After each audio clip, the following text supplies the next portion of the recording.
Hello students, तो जैसा कि आपको पता है कि मैं आपको इसमें पढ़ाती हूँ इस चैनल में विश्व का भूगोल और भारत का भूगोल है। तो हमारा जो टॉपिक चल रहा था वो चल रहा था कृषि। कृषि के अंदर कृषि के प्रकार, वितरण और प्रमुख फसलें, ये चीज़ हम पढ़ रहे थे। इसके दो कृषि के दो लेक्चर्स हो चुके थे हैं और आज आज जो है वो तीसरा लेक्चर है। तो पिछली बार जो हमने पढ़ा था वो पढ़ा था तंबाकू, मतलब कि जो पेय पदार्थ हैं वो पढ़ रहे थे हम। पेय पदार्थ के अंदर कौन सा हो गया था? चाय हो गई थी, कोको हो गया था, और क्या कहते तंबाकू हो गया था, हैं, और कहवा हो गया था। ये चीज़ें हो चुकी थी हैं। और आज जो करने जा रहे हैं, अभी करने जा रहे हैं नेक्स्ट रेशेदार फसलें हैं। तो अभी हम शुरुआत करते हैं रेशेदार फसलों से। रेशेदार फसलें, रेशेदार फसलों के अंदर कौन सी फसलें आती हैं? कपास आता है, पटसन आता है, मेस्टा आता है, सनई आता है और अलसी आते हैं। कौन सी ये 5 फसलें आती हैं रेशेदार फसलों में, यानी फाइबर क्रॉप्स जो होती है। इंग्लिश में इसे फाइबर बोलते हैं, हिंदी में जिसे क्या कहते हैं, रेशेदार फसलें बोलते हैं। उसमें कपास, पटसन, मेस्टा और सनई और अलसी। अब इनके बारे में डिस्क्राइब करके पढ़ेंगे। जो 5 फसलें हमने देखी है रेशेदार, उनको डिस्क्राइब करके पढ़ेंगे।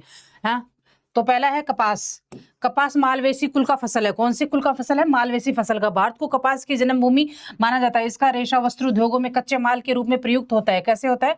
वस्त्र उद्योगों में कच्चे माल के रूप में प्रयुक्त होता है कपास है। इसके बीच बिनोला में 18.5% खाद तेल पाया जाता है। मतलब कपास जो होता है ना, वो जब उगता है ना, तो उसके बीच में जो ब्लैक ब्लैक कलर का बीज होता है उसको बोलते हैं बिनोला, और बाहर की जो साइड होता है उसको निकलता है व्हाइट कलर का कपास। कपास मतलब रुई भी बोलते हैं हम एक साइड से उसको है। उसमें 18.5 तेल, मतलब वो जो जो ब्लैक ब्लैक कलर का अंदर बीज होता है ना, जिसे मैन कपास उसी को बोलते हैं, उससे तेल निकलता है। और जो बाहर बाहर रुई होती है उससे हम ऊनी वस्त्र वगैरह बनाते हैं। इससे प्राप्त तेल का प्रयोग साबुन आदि के निर्माण में किया जाता है। किससे? जो कपास होता है ना, बिनोला जिसे बोलते हैं, उससे जो तेल प्राप्त होता है उससे हम क्या बनाते हैं? साबुन आदि बनाते हैं। तथा अवशिष्ट पदार्थों का पशु आहार के रूप में प्रयोग किया जाता है। मतलब बचा हुआ जो अवशिष्ट पदार्थ होता है उसको पशु आहार, यानी पशुओं को चारे के रूप में हम खिला दिया जाता है। कपास का रेशा सभी प्रकार के वस्त्रों और रेशों में सबसे अधिक महत्वपूर्ण है। यानी कपास का जो धागा है वो सभी वस्त्रों में सबसे ज्यादा इंपॉर्टेंट, मतलब खास होता है। वस्त्रों के अतिरिक्त यह कालीन, पर्दे और अन्य घरेलू सामानों के निर्माण में भी प्रयुक्त होता है। यानी वस्त्रों में तो इसे प्रयोग करते ही करते हैं, लेकिन उसके अलावा हम इसे कालीन, पर्दे व अन्य घरेलू सामानों के निर्माणों में भी प्रयुक्त करते हैं। विश्व के कपास की मुख्यतः 2 प्रजातियां पाई जाती हैं। कपास 2 प्रकार का पाया जाता है। कितने प्रकार का पाया जाता है? विश्व में, विश्व के लेवल कपास हो, चाहे विश्व का हो चाहे नेशनल हो, 2 ही प्रकार का होता है, देसी कपास और अमेरिकन कपास है। ओल्ड वर्ल्ड कॉटन तथा न्यू वर्ल्ड कॉटन है। तो जो देसी कपास है उसको हमने 2 भागों में बांटा है, और जो अमेरिकन कपास है उसको भी हमने 2 भागों में बांटा है। तो देसी कपास जो है उसको हम गोसिपियम अर्बोरियम और गासिपियम अर्बोरियम। मतलब नाम तो दोनों हाँ ठीक है, पहली बार आपने नाम सुना है, इट्स ओके, लेकिन जो नाम है वो मिलते जुलते से हैं, याद हो जाएंगे, ऐसा नहीं है कि याद होंगे नहीं है। तो उसमें गासिपियम, गासिपियम, गासिपियम, अर्बोरियम, हर्बेरियम। मतलब यहाँ अर्बोरियम हो या इस अक्षर का अंतर है, बस इस अक्षर का। और फिर अमेरिकन कपास है, वो भी दो प्रकार का होता है। 2 प्रकार का, गासिपियम तथा गासिपियम सेम है ये वाले शब्द। तो इसमें हिरसूटन तथा बर्बेडेंस, ये जो शब्द नीचे वाला जो शब्द है वो आपको याद करना होगा। हिरसूटन तब तथा बर्बेडेंस। कौन सा? बर्बेडेंस। इतने 2 प्रकार के ये पाए जाते हैं। नेक्स्ट है कपास की प्रजातियां। कपास की 2 प्रजातियां हैं। देसी कपास का जन्म स्थान भारत व हिंद चीन है। हिंद चीन यानी हिंदुस्तान और चीन। और अमेरिकन कपास का मूल स्थान मेक्सिको और दक्षिण अमेरिका माना जाता है। कौन सा? मेक्सिको और दक्षिण अमेरिका माना जाता है। अमेरिकन कपास के रेशे लंबे, रुई, चमकीली तथा उपज देसी कपास से अधिक होती है। कैसी होती है? अमेरिकन कपास के रेशे लंबे होते हैं तथा रुई, चमकीली तथा उपज देसी कपास से अधिक होती है। वर्ष 1973 में एली हीटन ने कॉटन जीन नामक मशीन का आविष्कार कर कपास धुनाई का कार्य सरल कर दिया। क्या है? जो वर्ष 1973 में एली हीटन नाम है ने कॉटन जीन नामक मशीन का आविष्कार कर कपास धुनाई का कार्य सरल कर दिया। मतलब ये एक, जिन्होंने इस औजार, जो कपास निकालने का एक औजार होता है, उसका आविष्कार किया इन्होंने, एली हीटन ने। कॉटन जीन नामक मशीन का ये मशीन का नाम है कॉटन जीन। इसका आविष्कार किया था कपास, मतलब वो जो जिसको बिंदोला बोलते हैं उसको, और वो जो रुई होती है उसको अलग अलग करने की ये मशीन होती है। रेशे की लंबाई के अनुसार कपास के प्रकार, मतलब जो रेशा होता है उसकी लंबाई के हिसाब से कपास जो हो उसके कितने प्रकार हैं तो वो हम अभी इसके अंदर पढ़ेंगे। जिसमें से पहला प्रकार लंबी रेशे वाली कपास है। सर्वोत्तम किस्म की कपास है। कौन सी सर्वोत्तम किस्म की है? इसके रेशे की लंबाई 5 सेंटीमीटर से अधिक होती है। कपास की ये किस्में संयुक्त राज्य अमेरिका एवं वेस्ट इंडीज पश्चिमी द्वीप समूह में थोड़ी मात्रा में पाई जाती हैं। इसे द्वितीय कपास भी कहा जाता है। इससे महीन वस्त्र तैयार किया जाता है। कौन सा महीन जो वस्त्र होता है वो इससे तैयार किया जाता है। मध्य रेशे वाली कपास, इसका रेशा 3.5 सेंटीमीटर लंबा होता है। इससे भी महीन वस्त्र तैयार किया होता है। कपास की ये किस्में नील नदी की घाटी में उगाई जाती है तथा इसे मिस्री कपास भी कहा जाता है। कौन सा कपास कहा जाता है? इसे मध्य रेशे वाले को मिस्री कपास भी कहा जाता है। उत्तम गुणवत्ता कारण इस कपास को सफेद सोना कहा जाता है। इसकी गुणवत्ता जो होती है वो जो बाकी जो कपास की किस्में हैं उनसे अच्छी होती है, इसलिए इसे सफेद सोना भी कहा जाता है। विश्व में अधिकांश इसी प्रकार की कपास उगाई जाती है। मतलब ये वाली जो कपास है वो विश्व में सबसे ज्यादा उगाई जाती है। संयुक्त राज्य अमेरिका, अधिकांश लैटिन अमेरिका क्षेत्रों, मध्य एशिया, अफ्रीका, पठारी भागों में इसका उत्पादन अधिक होता है। कौन कौन सी जगह है विश्व में जहाँ पे इसका उत्पादन सबसे ज्यादा होता है? ये जो मध्यम प्रकार की जो कपास है इसका, तो ये है संयुक्त राज्य अमेरिका, अधिकांश लैटिन अमेरिका क्षेत्रों, मध्य एशिया, अफ्रीका के पठारी भागों में इसका उत्पादन सबसे अधिक होता है। उसके बाद में छोटे रेशों वाले कपास, इसका रेशा 2 सेंटीमीटर से भी कम लंबा होता है। कपास की किस्में दक्षिणी पूर्वी एशिया, इसकी जो किस्में हैं वो कौन कौन सी जगह पाई जाती है? तो दक्षिणी पूर्वी एशिया, भारत, चीन, ब्राजील में उगाई जाती है। इसे भारतीय कपास कहा जाता है। क्या कहता है इसे? भारतीय कपास भी कहा जाता है। इसे निम्न गुणवत्ता के कपड़े बनते हैं जिसे अंतः वस्त्र तथा होजरी बनाने में प्रयोग किया जाता है। अंडरगारमेंट्स और होजरी का एक कपड़ा होता है ना, साड़ी वगैरह आती हैं, वो कपड़ा बनाने में से यूज किया जाती है। भौगोलिक दशाएं, मतलब कपास को उगाने के लिए कौन कौन सी भौगोलिक दशाएं होनी चाहिए? भौगोलिक दशा में मैंने आपको क्या पढ़ाया है कि जलवायु कैसी होनी चाहिए, तापमान कैसा होना चाहिए और मिट्टी कैसी होनी चाहिए, वो इसके अंदर हम देखेंगे हैं।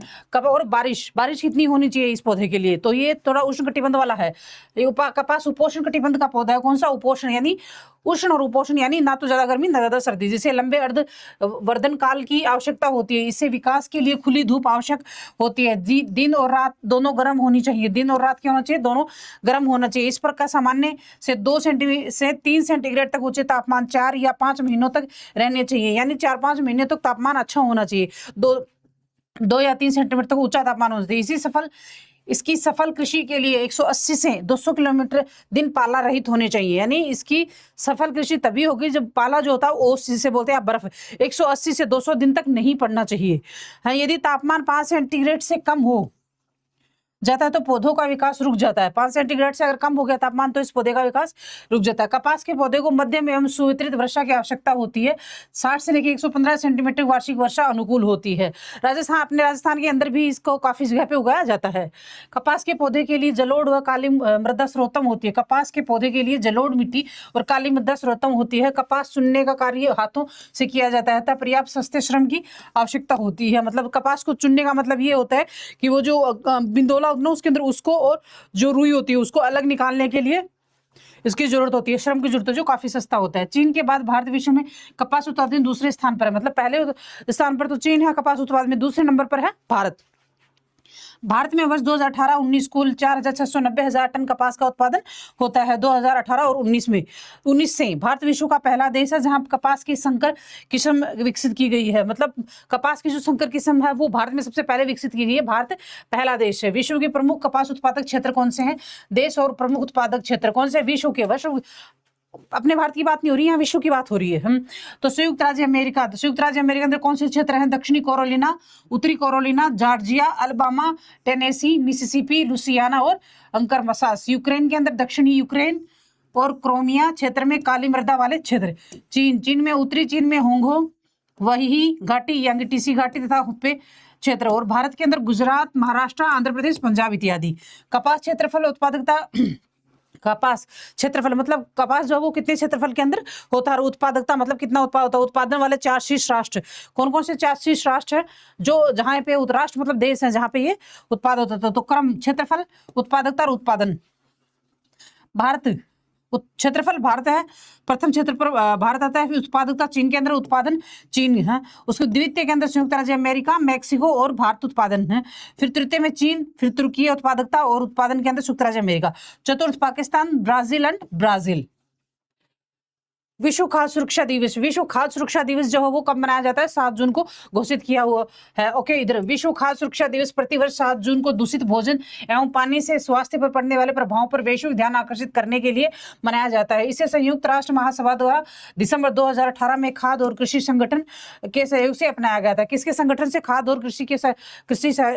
और कृषि संगठन जो उसके सहयोग से इसे अपनाया गया है। और संयुक्त राष्ट्र महासभा द्वारा दिसंबर 2018 में 7 जून को यह दिन घोषित किया गया। कौन सा दिन घोषित किया गया? विश्व खाद्य सुरक्षा दिवस। वर्ष 2025 के लिए विश्व खाद्य सुरक्षा दिवस का विषय खाद्य सुरक्षा क्रियाशील विज्ञान है। क्या है 2025 के लिए? अभी 2026 चल रही है, तो अभी 7 जून का मतलब अभी जो इस महीने का करंट है उसके अंदर आपने पढ़ा होगा। वर्ष 2025 के लिए विश्व खाद्य सुरक्षा दिवस का विषय खाद्य सुरक्षा क्रियाशील विज्ञान है। फिर है जूट या पटसन। दूसरा आता है जूट या पटसन। यह एक आंतरिक छाल वाला रेशा है जो टिलिएसी कुल का सदस्य है। कौन सी कुल का? टिलिएसी कुल का सदस्य है। इसका जन्म स्थान अफ्रीका व भारत को माना जाता है। यह कपास के बाद दूसरी प्रमुख रेशे वाली फसल है। कौन सी है? कपास के बाद दूसरी रेशे वाली प्रमुख फसल है। जूट व रेशा जूट के पौधे के प्राप्त होता है। क्या होता है? जूट का रेशा जूट के पौधे से प्राप्त होता है, जो 6 से लेकर 12 फुट तक ऊंचा होता है। कितना होता है? 6 फुट से लेकर 12 फीट तक इसकी ऊंचाई होती है। उसके बाद में यह बोरे, टाट, रस्सी, मतलब ये जूट जो किस किस काम में आता है। आपने हिस्ट्री में भी जूट का काफी ज्यादा जूट के बारे में पढ़ा होगा। अब आप कनेक्ट कर लो कि मैं कहाँ की बात कर रही हूँ हिस्ट्री के अंदर। है यह बोरे, टाट, रस्सियां, दरियां, कालीन, मोटा कपड़ा, मोजे, जूते, सोल, कैनवास, कपड़ा आदि बनाने में काम आता है। नए शोधों द्वारा जूट का प्रयोग अब जलाभेद, जंग रोधी तथा कीट अभेद वस्तुएं बनाने में भी होने लगा। किसमें होने लगा है? नए शोधों के द्वारा जूट का जो प्रयोग है वो जलाभेद, जंग रोधी और कीट अभेद वस्तुएं बनाने में भी होता है। भौगोलिक दशाएं। जूट को उत्पादन करने के लिए भौगोलिक दशाएं कौन कौन सी होनी चाहिए? तो जूट एक उष्णकटिबंधीय पौधा है जिसे उच्च तापमान तथा भारी वर्षा की आवश्यकता होती है। अंकुरण के इसमें 25 सेंटीग्रेड से 30 सेंटीग्रेड का तापमान तथा औसतन रूप से 200 सेंटीमीटर सुवितरित वार्षिक वर्षा जूट की कृषि के लिए उत्तम है। मतलब जब जूट को उगाया जाता है उस वक्त वहां का तापमान 25 सेंटीग्रेड से लेकर 30 सेंटीग्रेड तक होना चाहिए, और जो बारिश है वो 200 सेंटीमीटर तक होनी चाहिए। उर्वरक दोमट मृदा जूट के पौधों के लिए आदर्श है। यह पौधा मृदा के उर्वरक तत्वों को खींच लेता है, अतः इसे अधिक उर्वरकों की आवश्यकता नहीं होती है।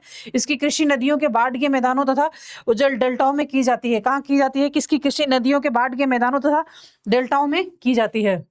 नेक्स्ट है जूट के पौधों को काटकर सड़ाने और धोने के लिए प्रचुर मात्रा में साफ, मीठे और प्रवाहशील जल की आवश्यकता होती है। भूमि जोतने, फसल काटने तथा रेशे के को डंठल से पृथक करने आदि कार्यों के लिए सस्ता व पर्याप्त श्रम की भी आवश्यकता होती है। जूट उत्पादक व उत्पादकता शीर्ष 3 राष्ट्र, मतलब जूट कौन कौन से 3 राष्ट्रों में सबसे ज्यादा उत्पादन होता है और उसकी उत्पादकता होती है। ओके, उत्पादन और उत्पादकता। प्रथम है बांग्लादेश, उत्पादकता उज्बेकिस्तान, और उत्पादन द्वितीय भारत में, और उत्पादकता वियतनाम। तृतीय कंबोडिया उत्पादन है, और उत्पादकता चीन। उसके बाद में आता है अलसी। ये तीसरा रेशेदार पौधा है। कौन सा है? अलसी। जूट की भांति अलसी भी एक रेशा युक्त पौधा होता है जिसे निर्मित रेशों यूरोप में लेनिन के निर्माण से प्रयुक्त होता है। किसके? यूरोप के अंदर इसे लेनिन नाम से जाना जाता है अलसी को। लेनिन के वस्त्र प्राचीन मिस्र में भी बनाए जाते हैं। किसके? लेनिन के जो वस्त्र है वो प्राचीन मिस्र के अंदर भी बनाए जाते हैं। अलसी का पौधा लगभग 1 फीट ऊंचा होता है। कितना होता है? 1 फीट ऊंचा। ये रेशे अथवा बीज के लिए उगाया जाता है। किसके लिए? रेशों के लिए और बीज के लिए उगाया जाता है। अलसी के बीज से तेल प्राप्त होता है। क्या होता है? अलसी के बीज के, ये रेशों के लिए और क्या कहते हैं, बीज के लिए उगाया जाता है, और उसके बीज से बनता क्या है? तेल बनता है। तो किसके लिए यूज हो गया? तेल के लिए, जिसका उपयोग साबुन, वर्निश, रंग रोगन आदि बनाने में किया जाता है।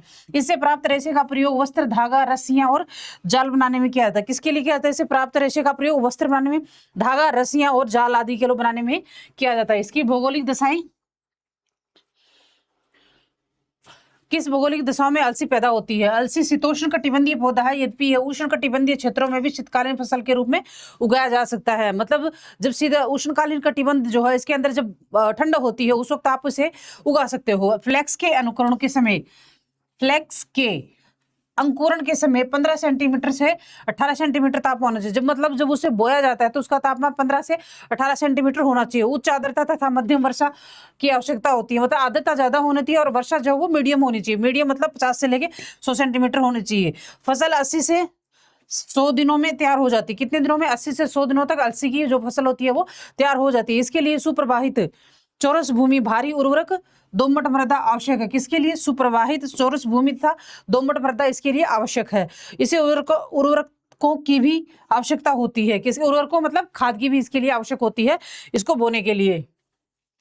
अलसी से भी रेशा प्राप्त करने के लिए पानी से नम रखना आवश्यक होता है। क्या होता है? रेशा प्राप्त करने के लिए पानी से नम रखना आवश्यक होता है। पौधों को काटने के बाद इन्हें एक बंडल में बांधकर कुछ दिनों तक पानी में डालकर रखना पड़ता है। फिर पौधों को सुखाकर रेशों को पृथक किया जाता है। क्या किया जाता है? पौधों को सुखाकर रेशों को पृथक किया जाता है। कच्चा रेशम। कौन सा रेशम? कच्चा रेशम। रेशम कीट पालन अत्यधिक संघन कृषि है। रेशम जो है वो जो कृषि है वो संघन है। क्यों? क्योंकि उसके लिए क्या कहते हैं, ये किया जाता है पत्ते के ऊपर और उसको पाला जाता है, कीटों को पाला जाता है और उसके बाद में उसको रेशम निकाला जाता है। तो ये काफी मतलब काफी टाइम टेकिंग प्रोसेस भी है और काफी मेहनत की भी जरूरत है इसके अंदर। रेशम कीट पालना अत्यधिक संघन कृषि है। इसमें रेशम के कीटों द्वारा निर्मित कोयों से रेशा प्राप्त करने की प्रक्रिया सम्मिलित है। रेशम उत्पादन के 4 चरण है। रेशम को उत्पादन करने में 4 चरणों की जरूरत है। उसको कौन से है? शहतूत के वृक्ष उगाना, मतलब पहले आप शहतूत के वृक्ष उगाओ, उसके बाद में रेशम के कीड़े पालो, रेशम के उस वृक्ष के जो पत्ते होते हैं उन पर रेशम के कीड़े पालो, फिर कोये निकालना और फिर रेशम बनाना, फिर उन कीड़ों में से कोये निकालना और फिर रेशम बनाना है।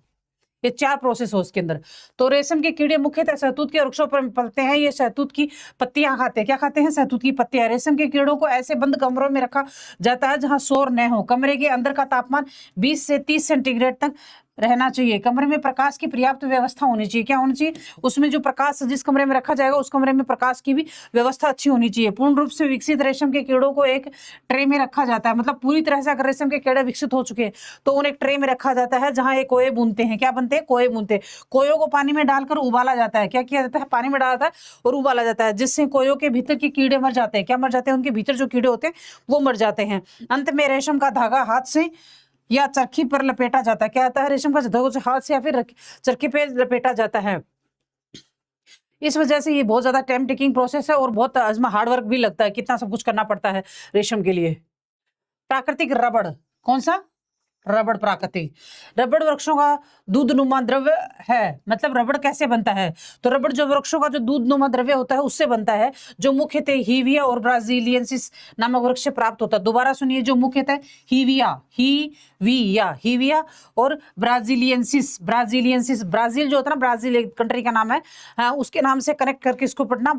ब्राजीलियंसिस नामक वृक्ष से प्राप्त होता है। इसका मूल जो स्थान है ब्राजील है, जहां अमेजन बेसिन में जंगली रबड़ प्राकृतिक रूप से प्राप्त होते हैं। क्या होते हैं? अमेजन बेसिन में, जो अमेजन का जंगल भी है और अमेजन एक नदी भी है, तो वहां पे रबड़ जो है प्राकृतिक रूप से प्राप्त होते हैं। यह विषुवतीय रेखीय जलवायु का पौधा है। किसका है? विषुवतीय रेखीय जलवायु का पौधा, जो अत्यधिक उष्णार्द्र दशाओं में उत्पन्न होता है। अमेजन के मूल निवासी से कुहचू कहते थे।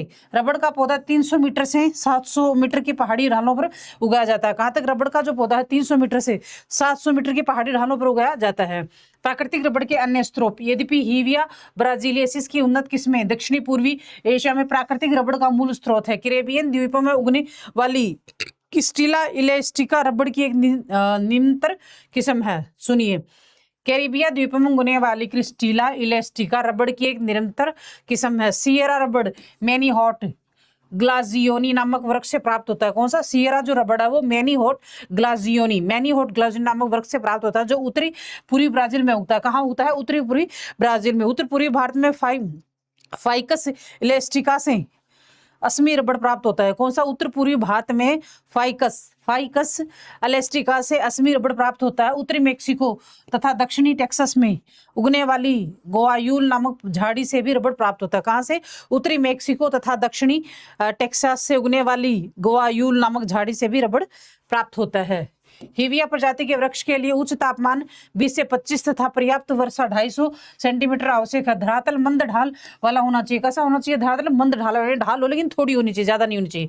इसके लिए गहरी चिक्का दोमट मृदा उपयुक्त। गहरी चिक्का दोमट मृदा उपयुक्त होती है। रबड़ के लिए सस्ते तथा पर्याप्त श्रम की आवश्यकता होती है। कैसी? सस्ते तथा पर्याप्त रबड़ की आवश्यकता होती है। विश्व के प्रमुख रबड़ उत्पादक राष्ट्र कौन? विश्व में कौन कौन से ऐसे राष्ट्र हैं प्रमुख, मतलब जहां सबसे ज्यादा रबड़ उत्पादन होता है? उन राष्ट्रों में कौन कौन से क्षेत्र हैं जहां सबसे ज्यादा रबड़ उत्पादन होता है? यानी एक राष्ट्र के अंदर क्षेत्र भी, जैसे मैंने आपको पिछली क्लास में बताया था कि एक राष्ट्र के अंदर क्षेत्र भी होते हैं जहां सबसे ज्यादा वो चीज उत्पादक होती है। जैसे कि चाय अपने राजस्थान में नहीं, भारत के अंदर कहाँ उत्पादन होती है? तो सबसे ज्यादा जो देखा जाए तो असम में होती है। उसके बाद में जो बाकी राष्ट्र, कर्नाटक, केरल, इनमें भी होती है और महाराष्ट्र में भी है। देश मलेशिया सबसे ज्यादा। मलेशिया में सेलेगोर क्षेत्र, नगरी, संबिलेन क्षेत्र, कोलगान, ट्रेनगान और जोहोर राज्य यहाँ पे। और इंडोनेशिया के अंदर जावा द्वीप का दक्षिणी और पश्चिमी तटीय भाग, मध्यम सुमात्रा, बोर्नियो और सेलेबिस द्वीप। तो इसमें से मैंने आपको जो महाद्वीप पढ़ाए तो ऑलमोस्ट आप नाम आपके याद भी हो कि याद कर लिए तो याद हो गए होंगे अब तक, और सुने हुए हैं। जो नहीं सुने वो जो नए हैं उनको रिकॉल कर लेना। थाईलैंड प्रायद्वीपीय क्षेत्र, भारत के अंदर केरल, तमिलनाडु, कर्नाटक और असम के अंदर पाए जाते हैं। प्राकृतिक रबड़ का सर्वाधिक उपभोग चीन द्वारा तथा उत्पादन थाईलैंड द्वारा किया जाता है। मतलब उपभोग यानी सबसे ज्यादा यूज जो किया जाता है वो चीन किया जाता है और उत्पादन जो वो थाईलैंड में किया जाता है। भारत विश्व में प्राकृतिक रबड़ का 5वां सबसे बड़ा उत्पादक है, दूसरा सबसे बड़ा उपभोक्ता। उत्पादन जो है वो 5वें नंबर पर विश्व रैंकिंग के अंदर है रबड़ में, और उपभोग यानी खर्च जो मतलब सबसे ज्यादा रबड़ जो यूज किया जाता है भारत में, उसके नंबर पर दूसरे नंबर पर है भारत। प्राकृतिक रबड़ उत्पादक शीर्ष 4 राष्ट्र कौन से हैं? प्राकृतिक जो रबड़ यानी प्रकृति से जो रबड़ हमें मिला है उसमें सबसे 4 शीर्ष राष्ट्र कौन से हैं जो सबसे ज्यादा उत्पाद करते हैं? प्रथम थाईलैंड, द्वितीय इंडोनेशिया, तृतीय कोटे दी आइवरी, चतुर्थ वियतनाम। रबड़ वृक्ष स्थान, मेनीहोट, ग्लाजियोवी, थोड़े से हार्ड शब्द 2-4 बार बोलूंगी है। मेनीहोट, ग्लाजियोवी अमेजन घाटी व टंगनिका स्थान में। ये जो वृक्ष है मेनीहोट, ग्लाजियोवी, वो अमेजन घाटी और टंगनिका वृक्ष टंगनिका में होता है। और केस्टिला इलेस्टिका मेक्सिको के अंदर होता है। और ये फिकिसिया इलेस्टिका ये कैमरून में होता है। और लेडोलिफिया ये कांगो में होता है। हीविया ब्राजीलिसियस अमेरिका व भारत में होता है। दोबारा सुनिए, मेनीहोट जो रबड़ का जो वृक्ष है मेनीहोट ग्लाजियोवी ये अमेजन घाटी और टांगनिका में होता है। और कास्टिला इलेस्टिका जो वृक्ष है वो मेक्सिको में होता है। फिक्सिया और इलेस्टिका जो वृक्ष है वो कैमरून में होता है। लेडोलिफिया जो वृक्ष है वो कांगो में होता है। हिविया ब्राजीलियसिस जो वृक्ष है वो अमेरिका व भारत में होता है। फिर है गन्ना, सुगर कैन है। गन्ना ग्रेमिनी कुल के बांस जैसी वनस्पति का पौधा है। कौन सी? ग्रेमिनी कुल की जो बांस है उसके जैसा ये पौधा है। और बांस की तरह ही गन्ने में भी गांठदार पेरियां होती है, पोरियां होती है। गन्ना सबका खाया हुआ है इसलिए इसको अच्छे से समझ में आ जाएगा कि हाँ किस टाइप का होता है। गन्ने के लिए उपयुक्त नाम वातावरण उष्ण उपोष्ण कटिबंधीय क्षेत्रों के मैदानी और पठारी भागों में मिलता है। कहाँ? गन्ने के लिए उपयुक्त नम वातावरण, कौन सा? नम वातावरण तथा उष्ण उपोष्ण कटिबंधीय क्षेत्रों में मैदानी और पठारी भागों में मिलता है। गन्ना दक्षिणी व दक्षिणी पूर्वी एशियाई का मूल का पौधा है। कौन सा है? गन्ना दक्षिण और दक्षिण पूर्वी एशियाई मूल का, एशियाई मूल यानी सबसे पहले जो गन्ना हुआ था यही हुआ था। इसका उत्पत्ति स्थान भारत है। क्या है जहां से ये सबसे पहले हुआ उसका है उत्पत्ति स्थान भारत है। भारत से यह जावा तथा अन्य निकटवर्ती द्वीपों में चला गया, यानी फिर बाद में जावा क्या द्वीप, एक जावा जो एक द्वीप का नाम है, जावा और अन्य निकटवर्ती प्रदेशों में चला गया। इसकी भौगोलिक दशाएं, गन्ने को उत्पादन करने के लिए भौगोलिक दशाएं कैसी हैं? तो अपने भारत की जो भौगोलिक दशा या जलवायु हो उसको देख लो किस तरीके की है। गन्ना एक उष्णकटिबंधीय पौधा है जिसे उगाने के लिए समय उच्च तापमान उगाते समय यानी जब हम उसका मतलब जब उगाते हैं स्टार्टिंग में तब तापमान 24 से 27 सेंटीग्रेड तथा 75 से 150 सेंटीमीटर वर्षा होनी चाहिए। कितनी होनी चाहिए? 75 से 150 सेंटीमीटर वर्षा आवश्यकता होती है। गन्ने की कृषि के लिए पाला हानिकारक होता है। क्या होता है? पाला यानी ज्यादा ठंड होती है, बर्फ वगैरह गिरती है ना, ओस गिरती है, वो हानिकारक होती है। फसल तैयार होने की अवधि में पर्याप्त प्रादेशिक अंतर होता है। मतलब जब फसल बोई जाती है उस टाइम में और जब फसल तैयार हो चुकी होती है उसे काटना होता है, उसमें काफी अंतर होता है। उत्तर भारत में 9-10 महीने से लेकर क्यूबा में 15 महीने तक, हवाई द्वीप में 20-22 महीने लगते हैं। मतलब जब बोई गई है फसल उसमें और जब काटी गई है उसमें उस पीरियड में बहुत ज्यादा टाइम हो जाता है तो वो प्रादेशिक अंतर होता है। मतलब डिपेंड करता है कि आप कौन सी जलवायु में हो। तो भारत के अंदर 9 महीने लगते हैं, क्यूबा में 15 महीने लगते हैं और हवाई द्वीप में 20 से 22 महीने भी गन्ने को तैयार होने में लग जाते हैं। अपनी वृद्धि काल में गन्ने के लिए पर्याप्त मात्रा में आर्द्रता की आवश्यकता होती है जो वर्षा का सिंचाई द्वारा पूरी की जाती है। किसके आता है? वर्षा और सिंचाई। फसल काटने के पहले शुष्क मौसम अपेक्षित है जिससे गन्ने में मिठास बनी रहती है। इस दौरान भारी वर्षा होने पर गन्ने में सुक्रोज की मात्रा कम हो जाती है जिसके फलस्वरूप मिठास कम हो जाता है। गन्ना विविध प्रकार की भूमि और मृदा में उगता है। कैसी? विविध मतलब अलग अलग प्रकार की भूमि और मृदा होनी चाहिए, परंतु सुप्रवाहित गहरी उपजाऊ मृदा जहां बाढ़ के कारण नई सिल्ट पड़ती रहती है इसके उत्पादन के लिए उपयुक्त है। उसके बाद में गन्ना उपोष्ण कटिबंधीय क्षेत्रों में भी जैसे कि उत्तरी भारत, दक्षिणी चीन तथा दक्षिणी पूर्वी संयुक्त राज्य अमेरिका में भी उत्पादन किया जाता है। कहाँ पे किया जाता है गन्ना? उष्ण कटिबंधीय नहीं, उपोष्ण कटिबंधीय के अंदर भारत, दक्षिणी चीन, दक्षिण पूर्वी संयुक्त राज्य अमेरिका उत्पादन किया जाता है। गन्ने की कृषि के लिए समुद्री पवनें लाभकारी होती है। कौन सी पवनें? समुद्री पवनें। इसलिए दक्षिणी अमेरिकी, क्यूबा, हवाई आदि द्वीपों में गन्ने के बागान समुद्र तट के निकट स्थापित किए गए हैं। विश्व में गन्ना उत्पादन में ब्राजील के बाद भारत दूसरा स्थान है।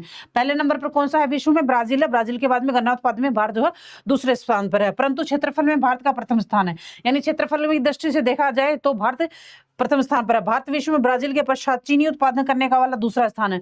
ब्राजील चीनी गन्ना में ब्राजील प्रथम नंबर पर क्षेत्रफल के हिसाब से है, भारत ज्यादा है, लेकिन चीनी उत्पादन में भी ब्राजील पहले नंबर पर है और भारत दूसरे नंबर पर है। जबकि चीनी खपत में इसका विश्व में पहला स्थान है। मतलब चीनी मतलब खपत जो है वो इंडिया में सबसे ज्यादा होती है चीनी की, तो हम उसमें प्रथम स्थान के ऊपर हैं। गन्ना उत्पादन उत्पादकता और चीनी उत्पादन राष्ट्र। गन्ना उत्पादन उत्पादकता और चीनी उत्पादक राष्ट्र। क्रम गन्ना उत्पादक, उत्पादकता, चीनी उत्पादन है। तो प्रथम नंबर पर ब्राजील, फिर उत्पादकता पेरू में, फिर ब्राजील चीनी उत्पादन में है। द्वितीय नंबर पर भारत गन्ना उत्पादन में और ग्वाटेमाला उत्पादकता और चीनी उत्पादन में भारत। फिर तृतीय चीन गन्ना उत्पादन में, सेनेगल उत्पादकता और चीनी उत्पादन चीन में। फिर चतुर्थ नंबर के ऊपर थाईलैंड गन्ना उत्पादक और मिस्र उत्पादकता और थाईलैंड चीनी उत्पादकता के अंदर है। उसके बाद में चुकंदर, सुगर बीट। चुकंदर को ये तो इंग्लिश का मैं क्यों बता रही हूँ आपको। चुकंदर से निर्मित चीनी विश्व की कुल चीनी उत्पादक का लगभग 1/3 है। मतलब 1/3 जो चीनी उत्पादन होती है वो चुकंदर से होती है विश्व के अंदर। चुकंदर मूलतः यूरोपीय फसल है। कौन सी यूरोपीय फसल है? यह है शीतोष्ण जलवायु का पौधा है। किसका पौधा है? शीतोष्ण जलवायु का, जिसके लिए आर्द्र जलवायु सर्वोत्तम है। कौन सी? आर्द्र जलवायु इसके लिए सर्वोत्तम है। प्रमुख कृषि उत्पादक के शीर्ष उत्पादक राष्ट्र के तालिका दी गई है। प्रमुख कृषि उत्पादन के शीर्ष उत्पादक राष्ट्र 2023 की तालिका दी गई है। मतलब ये वाली तालिका। कृषि डेयरी उत्पादन उत्पादक राष्ट्र, वैश्विक उत्पादन में भारत का स्थान। चावल कृषि और डेयरी उत्पादक चीन, उत्पादक राष्ट्र चीन, भारत, बांग्लादेश और इंडोनेशिया। वैश्विक उत्पादन में भारत का स्थान दूसरा है। चावल उत्पादन में भारत दूसरे स्थान पर है। फिर गेहूं उत्पादक राष्ट्र, मतलब कौन कौन से राष्ट्र हैं जो उत्पादन करते हैं गेहूं का? है चीन, भारत, रूस, संयुक्त राज्य अमेरिका। और अपना जो देश है भारत, उसका गेहूं उत्पादन में कौन सा स्थान है? तो वो है द्वितीय, यानी चावल में भी द्वितीय स्थान है भारत का, और क्या कहते हैं गेहूं उत्पादन में भी भारत का द्वितीय स्थान है वैश्विक लेवल पर। मक्का उसके कहाँ उत्पादित होता है? संयुक्त राज्य अमेरिका, चीन, ब्राजील और अर्जेंटीना। भारत का कौन सा स्थान है? 5वां स्थान है। और जो कहाँ उत्पादक होता है? रूस, ऑस्ट्रेलिया, फ्रांस, जर्मनी, तुर्की। और भारत का कौन सा स्थान है? कोई स्थान ही नहीं है भारत का। ज्वार संयुक्त राज्य अमेरिका, नाइजीरिया, मेक्सिको। स्तंभ जो होता तो है भारत में, लेकिन पता नहीं क्यों इन्होंने किताब लिखने वाले भूल गए दिखते हैं। जो होता है अपने राजस्थान में ही होता है। जो बाजरा भारत, नाइजर, चीन और माली। प्रथम स्थान पे होता है बाजरा। दलहन भारत, बांग्लादेश, पोलैंड, फ्रांस। प्रथम स्थान में है दलहन भारत। मूंगफली चीन, भारत, नाइजीरिया, संयुक्त राज्य अमेरिका। द्वितीय स्थान पर है मूंगफली के अंदर भारत। उसके बाद में रेपसीड उत्पादक राष्ट्र कनाडा, चीन, भारत और ऑस्ट्रेलिया। वैश्विक उत्पादन में तृतीय स्थान पर है भारत। सोयाबीन ब्राजील, संयुक्त राज्य अमेरिका, अर्जेंटीना, चीन। पंचम स्थान पर है भारत। सूरजमुखी रूस, यूक्रेन, अर्जेंटीना, चीन, तुर्की। आप अपने भारत का स्थान ही नहीं दे रखा इसमें। Jute Bharat, Bangladesh, Cambodia, Uzbekistan. प्रथम स्थान पर है भारत जूट में। गन्ना ब्राजील, भारत, चीन, थाईलैंड। द्वितीय स्थान पर है भारत। आलू चीन, भारत, यूक्रेन, संयुक्त राज्य अमेरिका। द्वितीय स्थान पर है। प्याज भारत, चीन, मिस्र और संयुक्त राज्य अमेरिका, इन कंट्रियों में होता है। अपना जो भारत है वो प्रथम स्थान पर है। टमाटर चीन, भारत, तुर्की, संयुक्त राज्य अमेरिका आदि राष्ट्रों में होता है, और अपना जो भारत है वो द्वितीय स्थान पर है। चुकंदर रूस, संयुक्त राज्य अमेरिका, जर्मनी, फ्रांस आदि कंट्रीज में होता है, और अपना जो भारत है उसका वो स्थान ही नहीं रखा इन्होंने। सेब जो है चीन, संयुक्त राज्य अमेरिका, तुर्की, पोलैंड आदि स्थानों पर है उत्पादन होता है, मगर अपना जो भारत है वो पंचम स्थान के ऊपर है। उसके बाद फिर केला भारत, चीन, इंडोनेशिया, नाइजीरिया आदि देशों में उगाया जाता है। अपना जो स्थान है वो पहला स्थान है भारत का। नारियल इंडोनेशिया, फिलीपींस, भारत, ब्राजील आदि में उगाया जाता है। भारत का तीसरा स्थान है। अंगूर चीन, इटली, फ्रांस, संयुक्त राज्य अमेरिका। अपना जो भारत का 6वां स्थान है, और चीन, इटली, फ्रांस और संयुक्त राज्य अमेरिका में उगाया जाता है। संतरा ब्राजील, चीन, मेक्सिको, भारत आदि देशों में उगाया जाता है। अपना जो है भारत का 4था स्थान है। मसाले जो है भारत, तुर्की, बांग्लादेश, इंडोनेशिया आदि जगहों में उगाया जाता है। अपना जो है पहला स्थान है। तंबाकू चीन, भारत, ब्राजील, इंडोनेशिया आदि में उगाया जाता है, अपना जो है द्वितीय स्थान है। प्राकृतिक रबड़ थाईलैंड, इंडोनेशिया, कोटे दियावरी में उगाया जाता है, अपना जो भारत का पंचम स्थान है। मतलब जो मैंने आपको थ्योरी पढ़ाई है ना थोड़ी देर पहले, उसको टेबल फॉर्म में दे रखा है बस, मतलब घुमा फिरा के चीजें वही आ रही हैं। अगर ये जो मैं आपको यहाँ इस टेबल फॉर्म में बता रही हूँ, सेम चीज देखना आपको मैंने जो पीछे थ्योरी में पढ़ाया उसमें भी है ये सारी चीजें। कपास चीन, भारत, संयुक्त राज्य अमेरिका, ब्राजील आदि में उगता है और द्वितीय स्थान पर है हमारा भारत। दूध भारत, संयुक्त राज्य अमेरिका, चीन, ब्राजील आदि में भी है उगता है, प्रथम स्थान पे हमारा भारत है। भैंस के दूध के अंदर भारत, पाकिस्तान, चीन, नेपाल, मिस्र आदि में भी निकाला जाता है, लेकिन हम प्रथम स्थान पर हैं।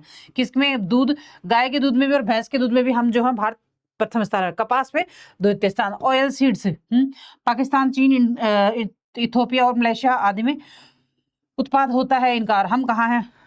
किताब लिखने वालों को पता भी नहीं है, अपने देश को भी पता नहीं मुझे लगता है। अरंडी भारत में, मोजाम्बिक और ब्राजील, चीन आदि में होता है, हम प्रथम स्थान पे है अरंडी में। रेशमी अरंडी का तेल होता है। रेशम भारत, चीन, उज्बेकिस्तान, वियतनाम आदि में उगाया जाता है, हम प्रथम स्थान पे। नींबू भारत, मैक्सिको, चीन, तुर्की आदि में उगाया जाता है और हम प्रथम स्थान पे हैं नींबू उगाने में। एक मिनट, हाँ इसके लिए कम से कम 5 से 6 महीनों का उत्पादन काल आवश्यक है और सामान्य 15 सेंटीग्रेड से लेकर 20 सेंटीग्रेड तापमान तथा 70 से 100 सेंटीग्रेड वार्षिक वर्षा अपेक्षित होती है। पकने के समय मौसम शुष्क और आते ठंडी होती आवश्यक है, इसके पीछे की वृद्धि हो सके और फलस्वरूप पौधे की जड़ों में चीनी का अधिक संग्रह हो सके। भारी मृदा जो नमी धारण करने में सक्षम है, चुकंदर के लिए लाभकारी होती है। प्रति हेक्टर अधिक उपज के लिए मृदा में उर्वरकों का अधिक उपयोग आवश्यक है। चुकंदर का ऊपरी भाग तथा लुगदी आदि पशुओं को खिलाने में काम आता है। प्रमुख चुकंदर उत्पादक क्षेत्र कौन से हैं? देश प्रमुख उत्पादक क्षेत्र रूस, पश्चिमी साइबेरिया क्षेत्र, फिर जर्मनी, उत्तर का मैदानी भाग, दक्षिण में बावेरिया का पठार भाग, फ्रांस, फ्लैंडर्स प्रदेश एवं पेरिस बेसिन, संयुक्त राज्य अमेरिका, निस्कासिन, आयोवा और निब्रास्का और फ्लोरिडा, ओटाहा तथा कैलिफोर्निया।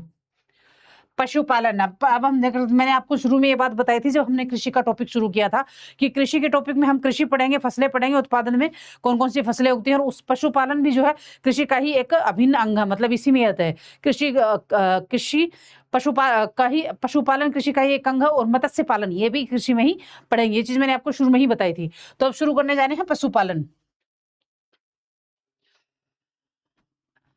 पशुपालन कृषि की एक शाखा है। यह उन पशुओं से संबंधित है जिसका पालन मांस, ऊन, दूध, अंडे तथा अन्य उत्पादन के लिए किया जाता है। किसके लिए किया जाता है? मांस, ऊन, दूध, अंडे तथा अन्य उत्पादन के लिए किया जाता है। पशुओं के संघन संकेंद्रण के 4 प्रमुख केंद्र है। पशुओं के संघन संकेंद्रण के 4 प्रमुख क्षेत्र हैं। भारतीय उपमहाद्वीप जहां पशुओं का उपयोग मांस के लिए बहुत कम किया जाता है। हमारे यहाँ हिंदू लोग इतना ज्यादा मांस नहीं खाते हैं।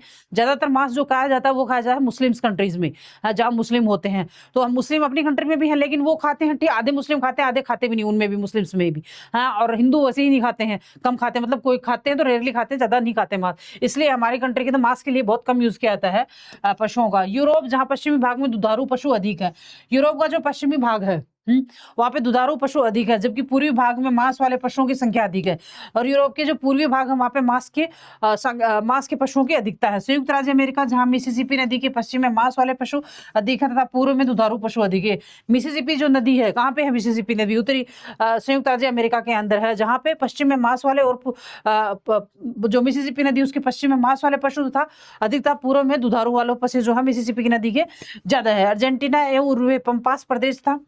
दक्षिणी ब्राजील का पठार, पूर्वी ऑस्ट्रेलिया, दक्षिणी अफ्रीका तथा मेक्सिको के आंतरिक पठारों पर मांस वाले पशुओं का न्यून संकेंद्रण पाया जाता है। वस्तुतः पशुपालन का अभिप्राय विस्तृत क्षेत्रों पर पशुओं के वाणिज्यिक चारण से है। यह अर्ध शुष्क तथा शुष्क प्रदेशों में कृषि के संबंध क्रिया है। दोबारा सुनो, पशुपालन एक अभिप्राय विस्तृत क्षेत्र पर पशुओं के वाणिज्य चारण से। वाणिज्य चारण का मतलब क्या होता है कि पशुओं को पालते हैं। अर्ध शुष्क और शुष्क प्रदेशों में कृषि से संबंध क्रिया है, यानी कृषि से ही रिलेटेड पशुचारण को भी माना जाता है। क्यों? क्योंकि कृषि के ऊपर पशु जो होते हैं वो कृषि पर ही डिपेंड होते हैं। अगर हम कृषि नहीं करेंगे तो उनको खिलाने, मतलब जो खाने का साधन होता है पशुओं का, वो कृषि से ही आता है, इसलिए उसी से संबंध क्षेत्र माना जाता है। अगर आप कृषि नहीं होगी तो पशुओं के खाने पीने का आएगा कहाँ से? पशु मानव के सबसे महत्वपूर्ण संसाधनों में से एक है, क्योंकि वह मानव की मूलभूत आवश्यकताओं की पूर्ति के अतिरिक्त भारवाहन तथा सवारी के रूप में भी काम आते हैं। मतलब मूलभूत आवश्यकताएं तो पूरी करते ही हैं पशु। कैसे करते हैं? क्योंकि दूध देते हैं। दूध से कितनी सारी चीजें बनती हैं जिससे इंसान खाता है। और सवारी के रूप में भी तथा अतिरिक्त भार उठाने के काम भी आते हैं, जैसे घोड़े गधे आदि वजन उठाने के काम आते हैं। पशुओं की सर्वाधिक संख्या एशिया में मिलती है। यहाँ विश्व की लगभग 40% पशु पाए जाते हैं। कितने पाए जाते हैं एशिया के अंदर? 40% पशु। पश्चिमी यूरोप, संयुक्त राज्य अमेरिका, ऑस्ट्रेलिया और न्यूजीलैंड के पौष्टिक चारागाह विस्तृत क्षेत्रों में पाए जाते हैं। क्या पाए जाते हैं? चारागाह विस्तृत क्षेत्रों में पाए जाते हैं। अतः वहां दूध व्यवसाय उन्नत स्थिति में है। क्या है? दूध व्यवसाय जो है वहां पे उन्नत स्थिति में है। कहाँ पे है? पश्चिमी यूरोप, संयुक्त राज्य अमेरिका, ऑस्ट्रेलिया और न्यूजीलैंड के अंदर है। न्यूजीलैंड के अंदर पशुओं के प्रजनन से संबंधित महत्वपूर्ण तथ्य: नस्लें, गर्भावधि, प्रजनन आयु, औसत बच्चा का जन्म है। इसमें क्या है? कौन कौन सी नस्लें हैं? गर्भावधि मतलब गाय की गर्भावधि कितने दिनों की होती है। प्रजनन आयु मतलब उसकी प्रजनन तक की आयु कितनी होती है।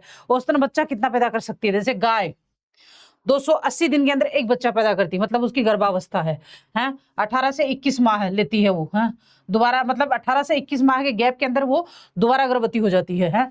तो उसमें एक बच्चा पैदा करती है। भैंस जो है वो 310 दिन लेती है और 18 से 21 माह में गर्भवती होती है, एक बच्चा पैदा करती है। भेड़ जो है 150 दिन लेती है, 18 माह और 2 से 3 बच्चे पैदा कर देती है। बकरी जो है 151 दिन लेती है, 18 माह लगते हैं और 3 से 4 बच्चे पैदा कर देती है। सूअर 114 और 12 माह तथा 4 से 6 बच्चे पैदा कर देता है। मतलब इतने गैप से प्रजनन आयु।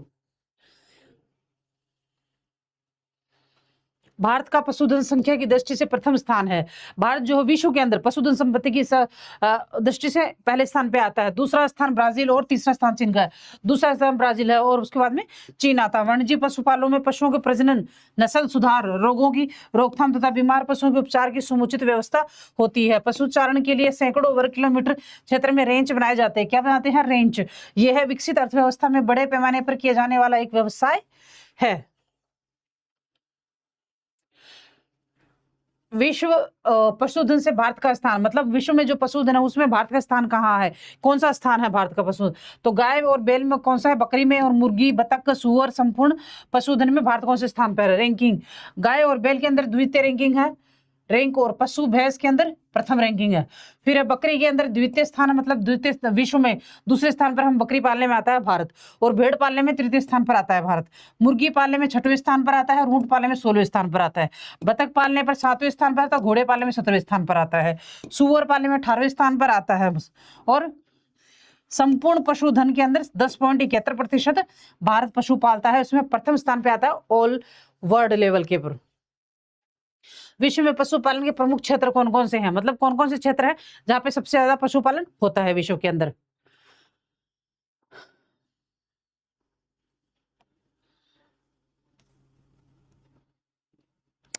पशु पालन।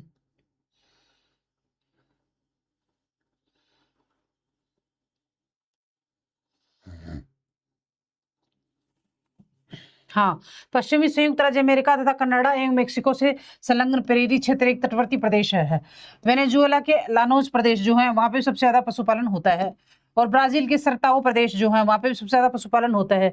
उरुग्वे तथा अर्जेंटीना की पंपास और पेंटागोनिया का चाको प्रदेश में भी होता है। दक्षिणी अफ्रीका के कारू तथा वेल्ड प्रदेश में होता है। ऑस्ट्रेलिया के शुष्क और आंतरिक भाग में होता है। न्यूजीलैंड का दक्षिणी द्वीप जो है वहां पे सबसे ज्यादा पशुपालन होता है।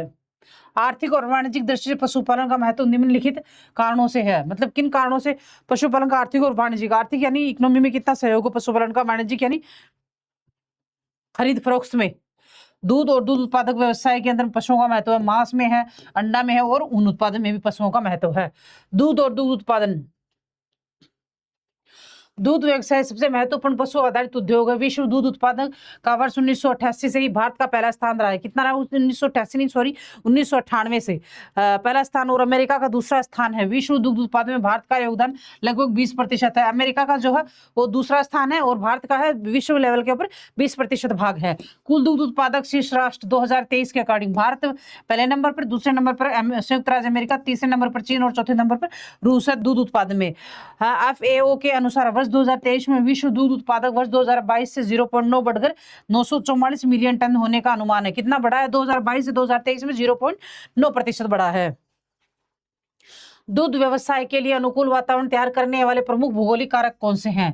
दूध व्यवसाय के लिए भौगोलिक कारण है शीतोष्ण कटिबंधीय आर्द्र जलवायु, विस्तृत प्राकृतिक चारागाह और घास की भूमि, उत्तम नस्ल के पशु, विरल जनसंख्या घनत्व। ये जो 4 हैं ये भौगोलिक कारक हैं दूध उत्पादक को जो प्रभावित करते हैं। विश्व के सभी भागों में अनेक प्रकार के दुग्ध पदार्थों का सेवन किया जाता है। पनीर के उच्च मात्रा में प्रोटीन तथा कैल्शियम पाया जाता है। क्या पाया जाता है पनीर में उच्च मात्रा में प्रोटीन तथा कैल्शियम पाया जाता है। यह मांस का प्रतिस्थानी है। मक्खन से वसा प्राप्त होता है, मतलब जो मांस नहीं खाते हैं वो पनीर खा सकते हैं। पनीर जो मांस खाने का जगह ले लेता है। मक्खन में वसा प्राप्त होता है तथा जो स्टार्च युक्त भोजन की कमी को पूर्ति करता है। क्या? जिस खाने में स्टार्च नहीं होता है उसकी पूर्ति कौन कर देता है? मक्खन कर देता है। भौगोलिक रूप से न्यूजीलैंड दूध पदार्थ के बाजारों में बहुत दूर अवस्थित है। भौगोलिक रूप से न्यूजीलैंड दूध पदार्थ के बाजारों से बहुत दूर अवस्थित है, इसलिए यहाँ दूध के अन्य उत्पादक मक्खन, घी, पनीर, पाउडर दूध में परिवर्तित कर उनका निर्यात किया जाता है। न्यूजीलैंड का एडाम पनीर विश्व प्रसिद्ध है तथा डेनमार्क विश्व के सर्वश्रेष्ठ मक्खन के लिए प्रसिद्ध है। गाय की विदेशी नस्लें।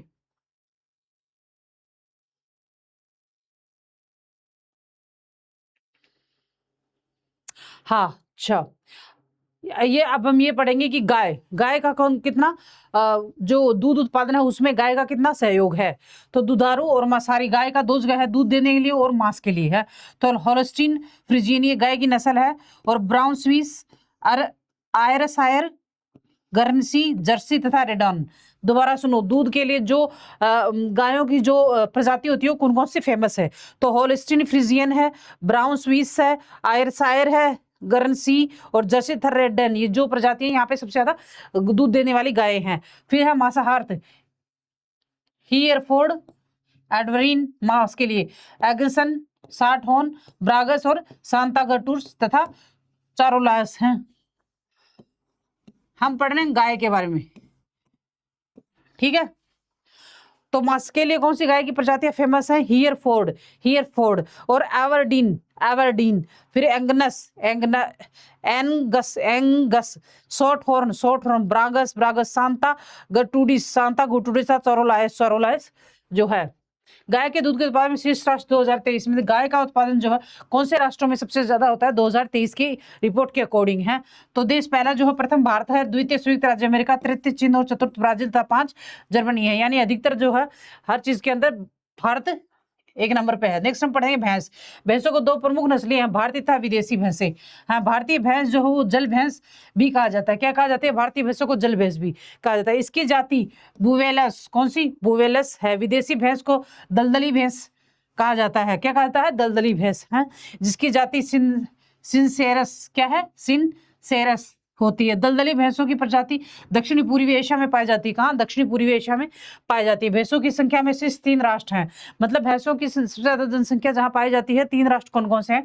तो भारत में भैंस 109.85 में, और विश्व में 57.3% पाई जाती है। पाकिस्तान के अंदर 34.6%, विश्व लेवल पर 17.7%, और चीन के अंदर 23.7% भैंस पाई जाती, जबकि विश्व लेवल के अंदर 12.1। भैंस के दूध उत्पादन में शीर्ष राष्ट्र, मतलब भैंस का जो दूध होता है उसमें शीर्ष राष्ट्र कौन कौन से हैं विश्व लेवल के ऊपर? तो प्रथम देश, द्वितीय क्रम देश, प्रथम भारत, द्वितीय पाकिस्तान, तृतीय चीन और चतुर्थ Nepal. Indian council of agriculture research ने विश्व के प्रथम भैंस कटड़े का क्लोन बनाकर वैज्ञानिक क्षेत्र में इतिहास बनाया। फरवरी 2009 में पैदा हुआ कटड़ा न्यूमोनिया से मर गया था। 2009 में जो पैदा हुआ था वो न्यूमोनिया से मर गया था, लेकिन अब ये और कटड़ा एक और पैदा हुआ है। राष्ट्रीय डेयरी अनुसंधान संस्थान ने वैज्ञानिकों ने ही विश्व की पहली भैंस क्लोन समरूपा को फरवरी 2009 में विकसित किया था। गरिमा दूसरी क्लोन कटड़ी थी, मतलब पहली जो है दूसरी 2009 में थी, और गरिमा वो दूसरी कटड़ी थी, जिसका विकास एनडीआरआई के वैज्ञानिकों ने जून 2009 में किया था। कितना में किया था? एनडीआरआई के वैज्ञानिकों ने जून 2009 के अंदर किया था। उसके बाद में हम पढ़ेंगे बकरी।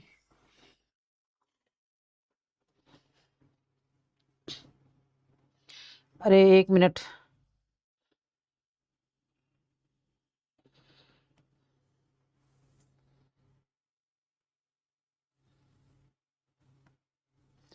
हाँ, हम कहाँ थे? हम यहाँ थे। हम्म।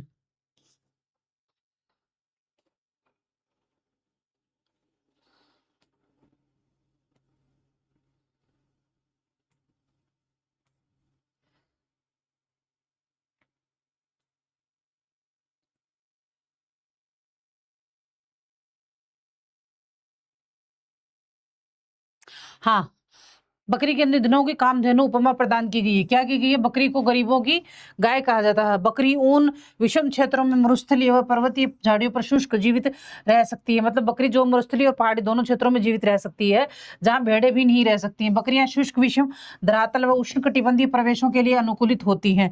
पश्चिमी गोलार्ध में बकरियों का वितरण कम मिलता है, फिर भी ब्राजील, मैक्सिको तथा अर्जेंटीना में ये अधिक पाली जाती हैं। बकरियों की कुछ नस्लें दूध के लिए उत्तम होती हैं, अन्य बाल या ऊन के लिए उपयुक्त होती है। दूध नस्लें उत्तम मांस प्रदान करती हैं। कोर्डोवन तथा मोरक्को चमड़ा जो विश्व की सर्वोत्तम चमड़ा है, कौन सा है?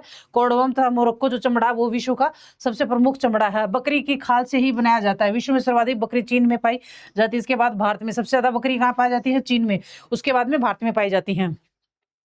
बकरियों की संख्या अनुसार शीर्ष राष्ट्र चीन पहला राष्ट्र, संख्या 118.3 और विश्व में 18.3%। भारत दूसरे नंबर पे 133.00 और विश्व में 13.2%। नाइजीरिया के अंदर 71% और विश्व लेवल पे 7% है। पाकिस्तान 66.60 और विश्व लेवल पे 6.6%। ऊन के लिए विश्व प्रसिद्ध बकरी की प्रजाति पश्मीना है। कौन सी है? पश्मीना, जो कश्मीर में पाई जाती है। अंगोरा नामक ऊन खरगोश से प्राप्त किया जाता है। कौन सा? अंगोरा एक ऊन का नाम है जो कहाँ से पाई जाती है? जो खरगोश के जो बाल होते हैं उनसे प्राप्त किया जाती है। एंग्लो नूबियन प्रजाति की बकरी को बकरी की दुनिया में जर्सी गाय कहा जाता है। क्या है? एंग्लो नूबियन जो है वो एक प्रजाति है किसकी? बकरियों की। जैसे बकरियों की दुनिया में जर्सी गाय कहा जाता है। विश्व की दूध की रानी स्विट्जरलैंड में जन्मी सानेन बकरी को कहा जाता है। मांस के लिए बकरी की सर्वप्रथम प्रजाति बलूची है। कौन सी है? बलूची। मांस के लिए मांस प्रधान पशु। मांस एक प्रोटीन युक्त पोषक आहार है। गाय, बैल, भेड़ और सुअर से मुख्यतः मांस प्राप्त किया जाता है। किससे कहते हैं? गाय, बैल, भेड़ और सुअर से। ठंडे प्रदेशों में मांस की मांग सदैव बनी रहती है। मांस उद्योग शीतोष्ण व ठंडे प्रदेशों में अत्यधिक विकसित है। ठंडे देशों में मांस मुख्य भोजन होता है, जबकि उष्णकटिबंध देशों में यह स्वाद के लिए खाया जाता है। वर्ष 2022 में कुल वैश्विक मांस उत्पादन 360 मिलियन टन रहा। यह वर्ष 2021 की तुलना में अधिक था। कितना था? वर्ष 2021 की तुलना में यह बहुत ज्यादा था। वर्ष 2022 में कुल वैश्विक मांस उत्पादन 360 मिलियन टन रहा। कितना रहा? 360। यह वर्ष 2021 की तुलना में अधिक रहा। शीर्ष 6 कुल मांस उत्पादक राष्ट्र: प्रथम चीन, द्वितीय संयुक्त राज्य अमेरिका, तृतीय ब्राजील, चतुर्थ भारत, पांचवा रूस और छठा जर्मनी। सुअर एशिया मूल का जंगली जानवर है। कहाँ का है? एशिया मूल का जंगली जानवर। ये शक्तिशाली तथा सर्वभक्षी होते हैं। क्या होते हैं? सर्वभक्षी तथा शक्तिशाली होते हैं। सुअर के मांस उत्पादन के 4 प्रमुख क्षेत्र, मतलब कौन कौन से 4 क्षेत्र है जहाँ पे विश्व के लेवल के ऊपर सबसे ज्यादा सुअर का मांस पाया जाता है? तो संयुक्त राज्य अमेरिका की मक्का पेटी और यूरोप का आलू एवं जौ उत्पादक क्षेत्र और दक्षिणी ब्राजील की मक्का पेटी तथा चीन। ये 4 स्थान है जहाँ सुअरों का मांस सबसे ज्यादा पाया जाता है। सुअर औसतन 4 से 6 बच्चे पैदा करते हैं। पोर्क यानी सुअर मांस का सबसे बड़ा निर्यातक तथा आयातक राष्ट्र क्रमशः संयुक्त राज्य अमेरिका तथा इंग्लैंड है। कौन से हैं? अमेरिका तथा इंग्लैंड आयात और निर्यात दोनों के लिए फेमस है। सभी प्रकार के सुअर का जो मांस होता है, कितनी भी प्रकार का सुअर का मांस होता है उसके सबके लिए। सुअर की सुप्रसिद्ध विदेशी नस्लें सफेद यॉर्कशायर। कौन सा? सफेद यॉर्कशायर, बर्कशायर और हैम्पशायर, लांद्रेस, डयूराक, चेस्टर वाइट और हरफार्ड। ये जो जातियां हैं ये सुप्रसिद्ध विदेशी नस्लें हैं। किसकी हैं? सुअर की जो है। दोबारा सुनो: सफेद यॉर्कशायर, बर्कशायर, हैम्पशायर, लांद्रेस और ड्यूराक, चेस्टर वाइट, हरफार्ड इत्यादि। टेमवर्थ इंग्लैंड नस्ल के सुअर में सबसे अच्छे किस्म का मांस प्राप्त होता है। सुअरों की सफेद यॉर्कशायर नस्ल मांस तथा अधिक बच्चा देने वाले के लिए 4 से 6 बच्चे पैदा करते हैं। विश्व में सुअरों की सर्वाधिक संख्या चीन में पाई जाती है। कहाँ पाई जाती है? चीन में पाई जाती है सुअरों की सबसे सर्वाधिक संख्या। वर्ष 2014 के में भारत में कुल 100 लाख सुअर थे। कितने? 2014 में 100 लाख सुअर थे, जो वैश्विक अनुक्रम की संख्या की दृष्टि से 17वें स्थान पर था। कौन से स्थान पर था? 17वें स्थान पर वैश्विक दृष्टि से। मुर्गी पालन: भारत में देसी चिकन मांस उत्पादन मामले में विश्व में 6ठा स्थान रखता है। क्या मतलब? चिकन मांस यानी मुर्गी पालने का जो मांस होता है उसमें भारत जो 6ठे स्थान पे है। शीर्ष 5 अन्य देश क्रमशः अमेरिका, चीन, ब्राजील और ईरान है। कौन से हैं? अमेरिका, चीन, ब्राजील और ईरान है शीर्ष देश जो है 5 देश। मुर्गी का अंडा प्रोटीन का सबसे सस्ता और प्रचुर स्रोत है। अंडे में 12 से 14 प्रोटीन पाई जाती है, जिसका जैविक मान दूध से भी अधिक होता है। सबसे ज्यादा जो है प्रोटीन पाया जाता है किसमें? अंडे में पाया जाता है, दूध से भी ज्यादा। मुर्गियों की सर्वाधिक संख्या वाले 5 राष्ट्र कौन से हैं? चीन 21.73% विश्व लेवल पर, अमेरिका 9.30%, उसके बाद में इंडोनेशिया 9.2%, ब्राजील 6.24% और भारत 3.44% है। विश्व में सबसे अधिक अंडा देने वाली मुर्गी की नस्ल लोगहार्न है। कौन सी? लोगहार्न है। अक्टूबर माह के दूसरे शुक्रवार को विश्व अंडा दिवस मनाया जाता है। अक्टूबर माह का जो दूसरा शुक्रवार होता है उसको अंडा दिवस मनाया जाता है। और मांसोत्पादन के लिए सर्वोत्तम मुर्गी नस्ल कार्निश तथा न्यू हैम्पशायर है। कौन सी है? कार्निश तथा न्यू हैम्पशायर। खाद्य और कृषि संगठन कॉर्पोरेट संघ की डेटाबेस 2020 के अनुसार भारत विश्व में लगभग 122.11 मिलियन अंडा उत्पादन करता है। विश्व अंडा उत्पादन में तीसरे स्थान पर है। 2 शीर्ष अंडा उत्पादक देश क्रमशः चीन और इंडोनेशिया है। कौन से हैं? चीन और इंडोनेशिया जो है वो विश्व लेवल के ऊपर सबसे ज्यादा उत्पादन करने वाले अंडा उत्पादन करने वाले देश हैं। शीर्ष 4 अंडा मतलब कि मुर्गी का अंडा उत्पादन करने वाले। ओके, ठीक से समझ लेना, गड़बड़ मत समझना है। शीर्ष 4 अंडा उत्पादन में राष्ट्र 2023 की रिपोर्ट के अनुसार सबसे ज्यादा उत्पादन अंडों का किस देश में होता है? चीन के अंदर होता है, फिर उसके बाद में इंडोनेशिया में होता है, तीसरे नंबर पर भारत और चौथे नंबर पर संयुक्त राज्य अमेरिका में होता है। ऊन प्रधान पशु। नेक्स्ट है ऊन प्रधान पशु। मतलब ऊन प्रधान पशु का मतलब ये है कौन कौन से वो पशु हैं जिससे हमें ऊन प्राप्त होती है? तो कौन से हैं? मोटा मोटा बताए तो कौन से ऊन प्रधान पशु? भेड़ है, बकरी है, और खरगोश से भी ऊन प्राप्त होता है, और यही है कुछ है। तो पढ़ते हैं। विश्व के ऊन उत्पादन में प्रमुख स्रोत भेड़ और बकरियां हैं। यद्यपि एंडीज के पर्वतीय प्रदेशों में लामा, अल्पाका तथा विकुना से भी लंबी, महीन तथा कोमल ऊन प्राप्त होती है। उत्पादन की मात्रा एवं गुणवत्ता की दृष्टि से भेड़ के ऊन का सर्वाधिक महत्व है। यानी भेड़ की जो ऊन है वो उसका महत्व सबसे ज्यादा है। और ऊन वाली भेड़ मटान वाली भेड़ से भिन्न होती है। कौन सी? ऊन वाली जो भेड़ होती है मटान वाली भेड़ों से अलग होती है। इसके लिए शीतोष्ण प्रदेशों के ठंडे और अर्धशुष्क क्षेत्रों के आदर्श होते हैं। मतलब शीतोष्ण ठंडे प्रदेशों में ये पाई जाती है। यही कारण है कि दक्षिणी गोलार्ध ऊन वाली भेड़ों की संख्या अधिक है। कौन सी है? दक्षिणी गोलार्ध में ऊन वाली भेड़ों की संख्या अधिक है। ऊन उत्पादक शीर्ष 5 राष्ट्र। कौन से शीर्ष 5 राष्ट्र है? 5 राष्ट्र जहां पे ऊन सबसे ज्यादा पाई जाती है। तो पहला है चीन 3.66 लाख टन, दूसरा है ऑस्ट्रेलिया 3.24 लाख टन, फिर है न्यूजीलैंड 1.24 लाख टन, फिर है तुर्की 0.80 लाख टन, फिर है यूके 0.71 लाख टन। भेड़ों की संख्या वाले शीर्ष 4 राष्ट्र, मतलब सबसे ज्यादा भेड़ जो है कौन कौन से राष्ट्रों में पाई जाती है, जिसमें 4 शीर्ष राष्ट्र बोलो तो चीन, भेड़ों की संख्या 202.16 और विश्व में 16.7% है। ऑस्ट्रेलिया भेड़ों की संख्या 72.6 है और विश्व में 6.0%। भारत के अंदर 63% संख्या है, जबकि विश्व में 5.2%। विश्व के अंदर 1209.98 और 100%। ऊन वाली भेड़ शुष्क क्षेत्रों में पाई जाती है। कहाँ पे? शुष्क क्षेत्रों में। जबकि मांस वाली जो भेड़ें होती हैं वो आर्द्र क्षेत्रों में पाई जाती है। मेरिनो भेड़ सर्वोत्तम ऊन प्रदान करती है। कौन सी? मेरिनो जो भेड़ है वो सर्वोत्तम ऊन प्रदान करती है। ये दक्षिणी अमेरिका, दक्षिणी अफ्रीका तथा न्यूजीलैंड में अधिक पाई जाती है। कहाँ पे पाई जाती है? दक्षिणी अमेरिका, दक्षिणी अफ्रीका तथा न्यूजीलैंड में सबसे अधिक पाई जाती हैं। भेड़ पालन के लिए शुष्क और शीतोष्ण जलवायु की आवश्यकता होती है, जिसमें छोटी घासें उगती हैं। ऑस्ट्रेलिया के मर्रे डार्लिंग बेसिन में पाले जाने वाली मेरिनो भेड़ सर्वश्रेष्ठ कोटि का ऊन प्रदान। कौन सी? मेरिनो जो भेड़ें हैं वो श्रेष्ठ कोटि यानी अच्छी क्वालिटी की ऊन देती हैं।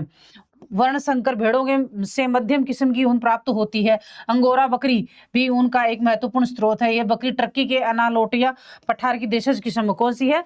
टर्की के अनालोटिया, अन्नाटोलिया लोटिया नहीं, टोलिया पठार के देशज किस्म है, जिसे दक्षिणी अफ्रीका से कौन सी? दक्षिण अफ्रीका, संयुक्त राज्य अमेरिका तथा अन्य देशों में ले जाया गया है। कहाँ से? दक्षिणी अफ्रीका, संयुक्त राज्य अमेरिका तथा अन्य देशों में ले जाया गया है। विदेशी भेड़ की प्रमुख फसलें कौन सी हैं? विदेशी भेड़ की प्रमुख फसलें दूध प्राप्त हेतु, ऊन प्राप्त हेतु, मांस। नस्लें हैं ये, फसलें नहीं है, मेरे मुंह से फसलें निकल गया, सॉरी। विदेशी भेड़ की प्रमुख नस्लें कौन कौन सी नस्लें हैं विदेशी भेड़ों की? तो है दूध प्राप्त हेतु कौन सी नस्लें हैं, ऊन प्राप्त के लिए कौन सी, और मांस के लिए कौन कौन सी भेड़ों की जो नस्लें हैं वो मुख्य हैं। तो उसमें है ब्लूची, श्रीगांजा। दूध प्राप्ति के लिए तो ब्लूची और श्रीगांजा जो नस्ल है वो मोस्ट इंपोर्टेंट है। और ऊन प्राप्ति के लिए मेरिनो, रेम्बले, पोलवर्थ, कॉरिडेल और रोमनी मार्स जो है वो ज्यादा इंपॉर्टेंट है। स्पेन में मेरिनो जो स्पेन में पाई जाती है, रेम्बले स्पेन में, पोलवर्थ जो ऑस्ट्रेलिया में, कोरोडेल न्यूजीलैंड में और रोमन मार्स इंग्लैंड में है। मांस प्राप्ति हेतु लिस्टर मांस के लिए कौन सी प्रजाति भेड़ की सबसे ज्यादा मानी जाती है? तो है लिस्टर, लिंगटन, साउथ टाउन और हेम्पशायर टाउन है। इन नामों को थोड़ा अच्छे से याद रखना, लिस्टर, लिंगटन, साउथ टायर और हेम्पशायर टाउन। एक भेड़ से एक बार में प्राप्त होने वाली ऊन की मात्रा 700 ग्राम से लेकर 1100 ग्राम तक हो सकती है। ऑस्ट्रेलिया, न्यूजीलैंड, अर्जेंटीना तथा दक्षिण अफ्रीका ऊन उत्पादक और निर्यातक की दृष्टि से सर्वाधिक महत्वपूर्ण देश है। रूस और संयुक्त राज्य अमेरिका भी महत्वपूर्ण ऊन उत्पादक देश हैं। उसके बाद में हम मत्स्य पालन, हम पढ़ेंगे मत्स्य पालन। मतलब मत्स्य पालन का मतलब क्या हुआ, मछलियां हैं। कौन कौन से देश के अंदर सबसे ज्यादा मछलियां पाई जाती हैं और कौन कौन सी मछलियों का वाणिज्य रूप से सबसे ज्यादा इंपॉर्टेंट है, जिनका वाणिज्य रूप में हम मतलब मछलियां किसको उसमें प्रयोग में आ जाए, मतलब मछली क्यों यूज करते हैं, मछली खाने के लिए यूज होती है, मीट मांस मांस के लिए, और व्यापार भी किया जाता है मछलियों का। मत्स्य का अर्थ है जल में मछलियों का पालन, संग्रहण आदि संबंधित क्रियाएं। इसके अंतर्गत नदियों और सागरों में भी मछली पकड़ना, स्पंज तथा मोतियों के लिए गोताखोरी, पंख से घोंगे निकालना तथा सील मछलियों का शिकार करना आदि सभी क्रियाएं सम्मिलित हैं।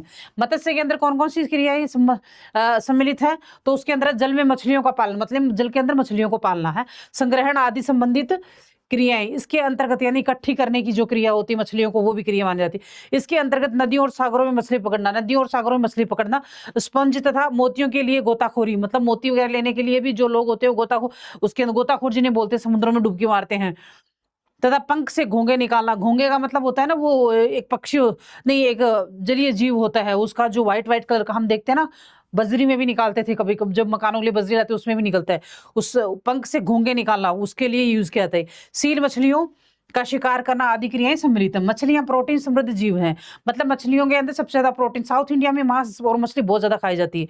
विश्व में मछलियों की लगभग 30,000 प्रजातियां पाई जाती है। कितनी?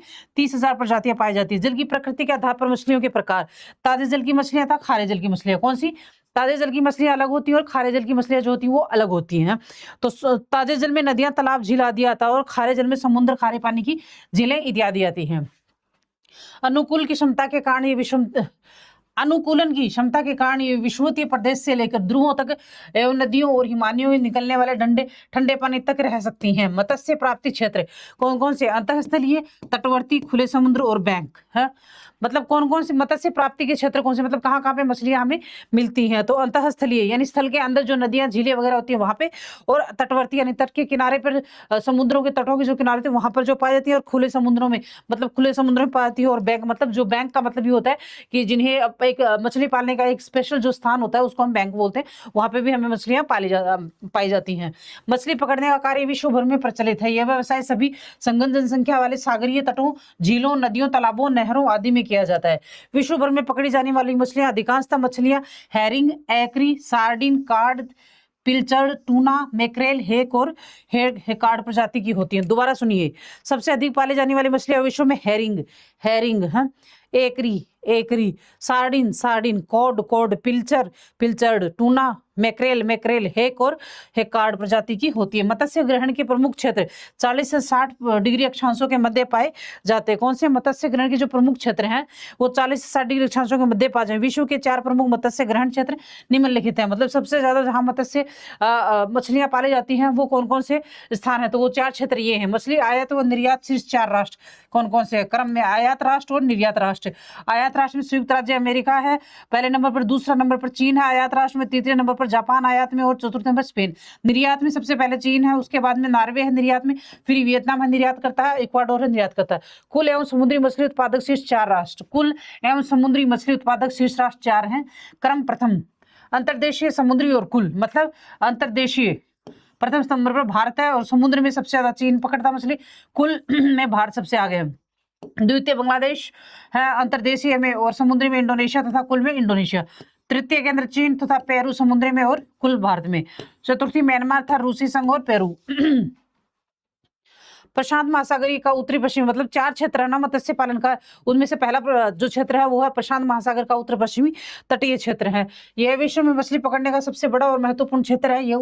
यह प्रदेश उत्तर में बेरिंग सागर से लेकर दक्षिण में दक्षिण पूर्वी एशिया में फिलीपींस सागर तक विस्तृत है। यहाँ विश्व का लगभग 1/3 मत्स्य उत्पादन होता है। क्या होता है? 1/3 मत्स्य उत्पादन होता है। इसे महाद्वीपीय निम्नंगन तट पर मत्स्य उत्पादन गर्म क्यूरोसियो धारा का ठंडी ओयाशियो धारा से मिलने होने से उत्पन्न अनुकूल दशाओं के कारण होता है। मतलब गर्म धारा जब ठंडी धारा से मिलती है तो जो अनुकूल क्लाइमेट उत्पन्न होता है उसकी वजह से यहाँ सबसे ज्यादा मछली उत्पादन होता है। और इस क्षेत्र में चीन, Japan, Taiwan, Korea, Philippines, Indonesia, रूस और मछुआरे मछली पकड़ते हैं। कौन पकड़ते हैं? चीन के, Japan, Taiwan, Korea, Philippines, Indonesia और रूस के मछुआरे मछली पकड़ते हैं। उत्तरी प्रशांत महासागरीय क्षेत्र में सैल्मन व हेरिंग महत्वपूर्ण मछलियों की किस्में हैं। कौन सी? सैल्मन तथा हेरिंग जो मछलियां होती हुई है उनकी महत्वपूर्ण किस्में हैं। इसके दक्षिणी भाग में गर्म समुद्रों की टूना, मैक्रेल तथा सार्डिन मछली जापान तथा चीन में बड़ी संख्या में पकड़ी जाती है। दोबारा सुनिए, इसके दक्षिणी भाग में गर्म समुद्रों में, कौन से गर्म समुद्रों में? टूना, मैक्रेल तथा सार्डिन, टूना, मैक्रेल तथा सार्डिन मछलियां जापान तथा चीन में बड़ी संख्या में पकड़ी जाती हैं। फिर है प्रशांत महासागरीय उत्तर पूर्वी क्षेत्र। कौन सा? प्रशांत महासागर का उत्तर पूर्वी क्षेत्र है। वहां पे यह दक्षिण में कैलिफोर्निया के उत्तर से अलास्का तक विस्तृत है। इस मत्स्य क्षेत्र कैलिफोर्निया के उत्तर से अलास्का तक विस्तृत है। मत्स्य क्षेत्र में संयुक्त राज्य अमेरिका और कनाडा द्वारा मत्स्य किया जाता है। यहाँ सैल्मन, पिल्चर्ड, टूना, सार्डिन तथा हैलीवुड नामक मछलियां मुख्य रूप में पकड़ी जाती है। कौन सी पकड़ी जाती है? सैल्मन, पिल्चर्ड, टूना और सार्डिन तथा हैलीवुड जो नामक मछलियां वो सबसे ज्यादा पकड़ी जाती है। विक्टोरिया, वैंकूवर, पोर्टलैंड, प्रिंस रूपर्ड और सिएटल इस क्षेत्र की प्रमुख मत्स्य क्षेत्र है। दोबारा सुनिए, विक्टोरिया, वैंकूवर, पोर्टलैंड, कौन से? विक्टोरिया, वैंकूवर, पोर्टलैंड, प्रिंस रूपर्ड और सिएटल इस क्षेत्र की प्रमुख मत्स्य केंद्र हैं। उसके बाद में तीसरा जो क्षेत्र है वो अटलांटिक महासागर का उत्तर पश्चिमी क्षेत्र।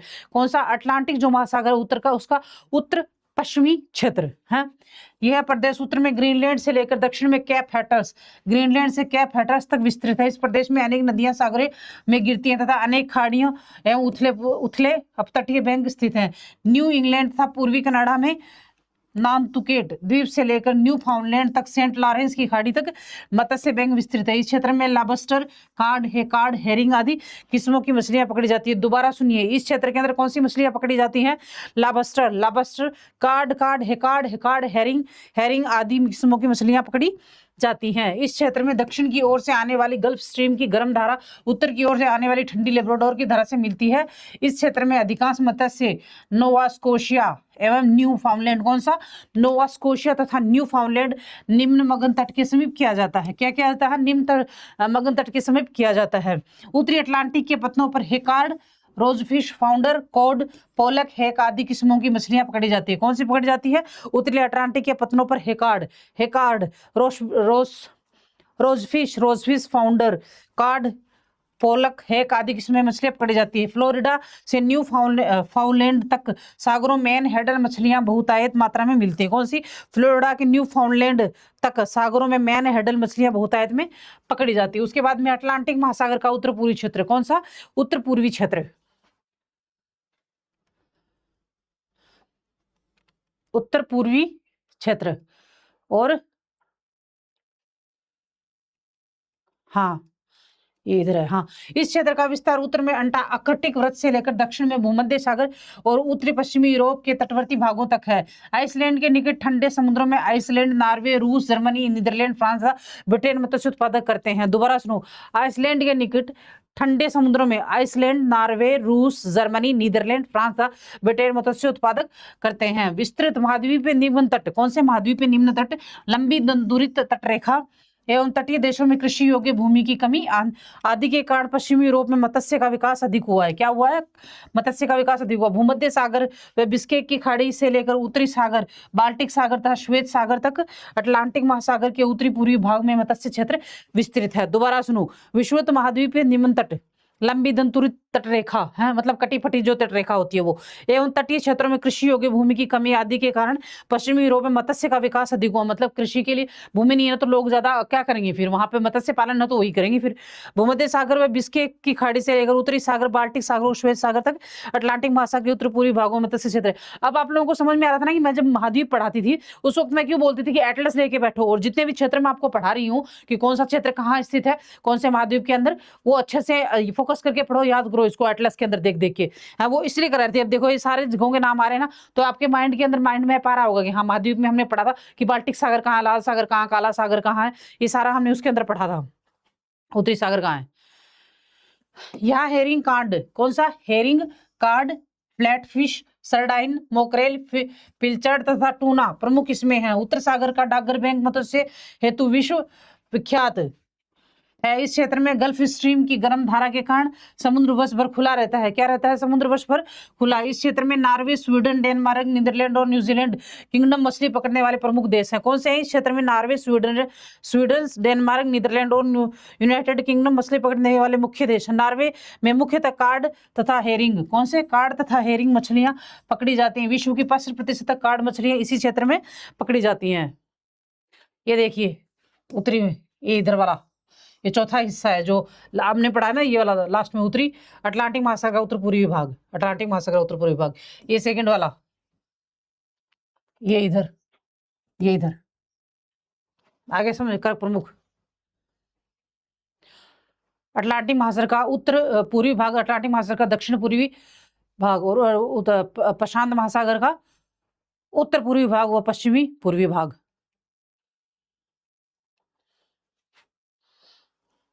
तो आज का ये जो टॉपिक है यही कंप्लीट होता है। मतलब जो कृषि जो टॉपिक था आपके सिलेबस में वो आज कंप्लीट हो गया है। और आगे आज मैंने इसको कंप्लीट करा है तो इसको कंप्लीट कर लेना। मतलब कंप्लीट करने का मतलब ये होता है कि मैंने तो आपको पढ़ा दिया लेकिन आप इसको दिमाग में याद कर लोगे। आज के बाद में आपको उद्योग किसी क्लास में पढ़ने की या कहीं पढ़ने की जरूरत नहीं होगी। उद्योग नहीं, सॉरी, कृषि, हाँ उद्योग तो नेक्स्ट टॉपिक हो, मेरे दिमाग में रह गया। हाँ नेक्स्ट क्लास कल जब आऊंगी तो मैं उद्योग कराऊंगी है। तो हाँ, आप मेरे कहने का मतलब ये है कि कृषि टॉपिक हो चुका है। हो चुके का मतलब ये है कि आपको भी याद होना चाहिए कि मैंने जो पढ़ा दिया है वो आपके दिमाग में याद हो और आपको कहीं और से कृषि टॉपिक ना पढ़ना पड़े। जो इसके अंदर क्वेश्चन आए वो सारे के सारे आप पढ़ो, छोड़ो नहीं। ठीक है, तो हम फिर मिलेंगे, फिर कल क्लास में मिलेंगे। Okay bye, thank you.